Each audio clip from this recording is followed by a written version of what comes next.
Alright, this will be my Monday Night Raw review for July 7th of 2014. Raw tonight was live from Montreal, Canada at the Bell Center Arena. Fun fact, my good friend Simon Michael HD was actually at the show live, and I'm sure he had an amazing time. But I'll say this, to me, Raw tonight, overall, I thought it was an okay, decent show. I'm sure for Simon, it was probably better because he was there live. And I said this before, going to a wrestling show live is a totally different experience than from watching it on television or on the network or wherever it may be. Alright, but overall, like I said, to me, Raw was a okay, decent show. It opened up with Roman Reigns in the ring, and he talking about how at Battleground, the Fatal 4-Way, he has a huge target on his back.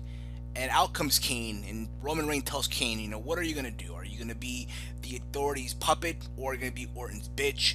And they go into a brawl. They brawl outside of the ring into the crowd. They get back in the ring, and out comes, security and referees, even agents. Apparently, the agents that were in the ring, protecting Roman Reigns was Jamie Noble and Fit Finlay. Out of nowhere, Roman Reigns shoves Jamie Noble, and then he spears Finlay into the Superman punch to Kane. And overall, it was an okay way to open the show.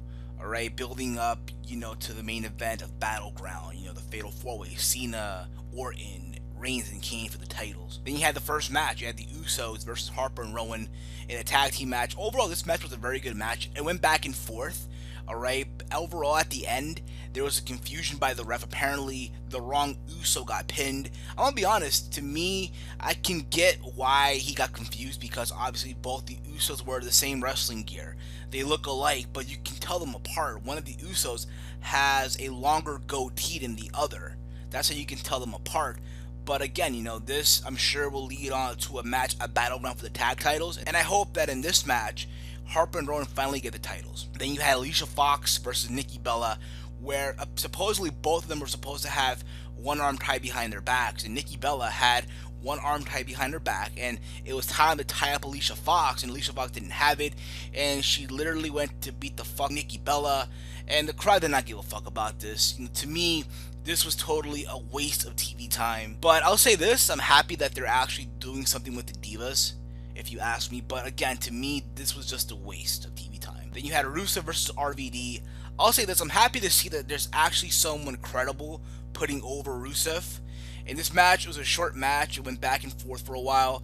During the match, there was a video package played at Zeb Coulter where him saying, he's issuing a challenge for Rusev to face Swagger at Battleground. I'm sure they'll have a good match, but at the end, Rusev won when he locked in the Accolade to Rob Van Dam.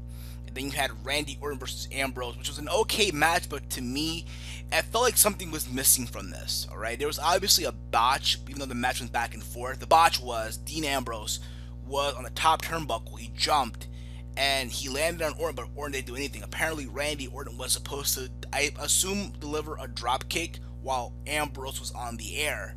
It didn't happen, and the crowd was just chanting, "You fucked up, you fucked up." And Randy Orton got on the top turnbuckle, did the usual Orton pose to, I guess, to distract the crowd from the botch. And at the end of it, Randy Orton won when he hit the RKO for the 1-2-3. Alberto Del Rio versus Dolph Ziggler. This match was a short match as well.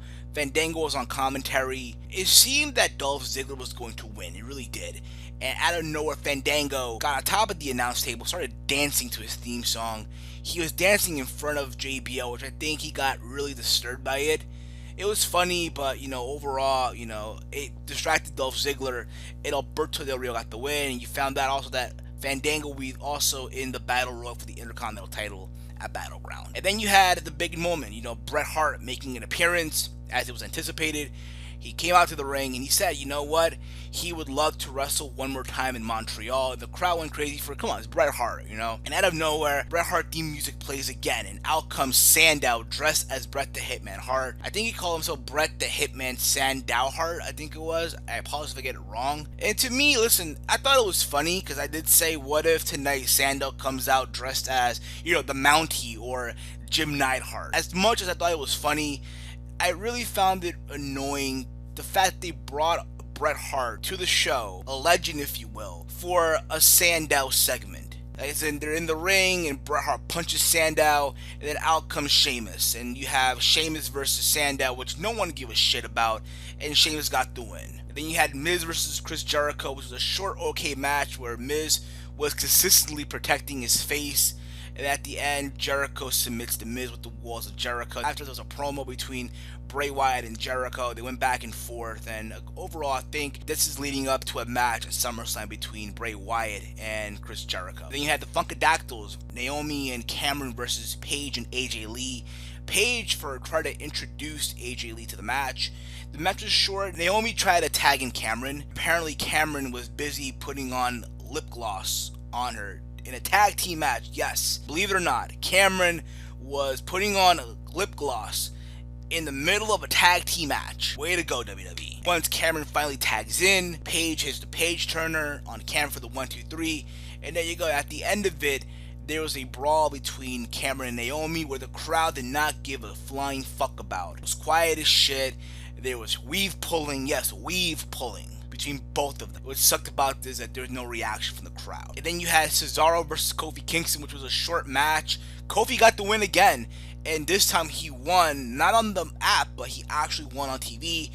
And Cesaro went to attack Kofi, but out of nowhere, Big E comes out for the save. Then you had Bo Dallas versus El Torito. Match didn't go long, but it was booked to give Bo Dallas some heel heat, which he did at the end after he won. He went for the victory lap, and he bumped into El Torito, which I thought was funny, but again, this was literally made to give Bo Dallas heel heat. And then you had the main event, John Cena versus Seth Rollins. The match went back and forth. It ended up with a brawl between Kane and Cena. Then out came Orton to attack Cena. Roman Reigns comes out to save John Cena, and Seth Rollins with the briefcase takes out Cena and Roman Reigns. And just when they seen that Seth Rollins was going to cash in the Money in the Bank briefcase, Dean Ambrose comes in to pretty much stop it, and he's brawling with Rollins. And then you have, once again, the continuation of the brawl between, the four guys that are in the main event of Battleground for the title. And at the end of it, when it's all said and done, you had John Cena and Roman Reigns in the ring lifting each other's hand up in the air. When Reigns would lift up Cena's hand, the crowd was booing. When Cena went to lift Reigns' hand up, the crowd went crazy and apeshit for it. Overall, to me, this Raw, like I said, was a decent show. Let me know your thoughts down below, and I'll see you later next video. I'm out. Peace.